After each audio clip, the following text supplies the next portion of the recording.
Stop whatever you're doing right now and take a second to think about bullying. How many people do you know that have been bullied, whether it's yourself or someone you know? Bullying is a serious matter that happens among all age groups, but it most likely occurs among children and teenagers. In fact, a study conducted by Ian Rivers, Neil Duncan, and Valerie Bezeg in 2001 revealed that nearly 30% of students in 6th to 10th grade admitted to being involved in bullying. That's nearly 1/3 of that student population. Chances are a second ago when I had you think about someone you knew that's been bullied, you were able to think of someone. If not, imagine it happening to your family member or friend. What a devastating thought that is. Today, I'm here to discuss the evolution, short-term effects, and long-term effects of bullying. When discussing the seriousness of bullying, it is important to understand how it has evolved and is keeping to evolve throughout the years. In the beginning, bullying was more of a face-to-face interaction that occurred among two individuals that was just physical. However, in 1960 to 1970, bullying changed to more of a group effort.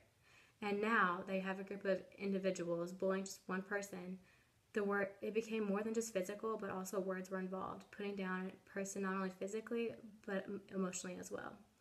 Now, let's fast forward to the 2000 era. Cyberbullying is a new thing. It is able to happen with anyone who has access to the internet. Now a bully can victimize its victim at any point in time of the day. It is not hard to put a rumor or lie out there on the internet for anyone to see. With bullying being such a serious problem, it is important to recognize the short-term effects of it. Bullying causes an individual to be so scared of facing their bully and seeing them out and about that they end up faking an injury or illness just so that they can stay inside. Also, anyone who's been bullied has a tendency to lose interest in friends and school. That victim ends up losing all of their friends and their grades drop tremendously. Finally, a short-term effect is wounds all over the body. Someone who's being victimized is getting beaten up and physically harmed, and because of that, they have all these bumps and bruises that they deny came from anything besides self-inflicted harm or running into something by accident.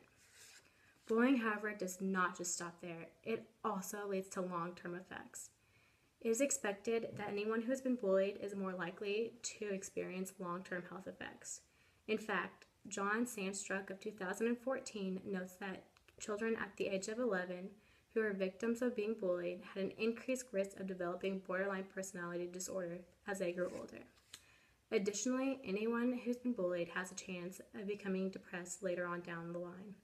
And the depression leads to a loss of social skills even greater and a risk of suicide. Finally, long-term effect is bottling up of anger and bitterness. Someone who was once seen as kind and sweet is now bitter and full of hate.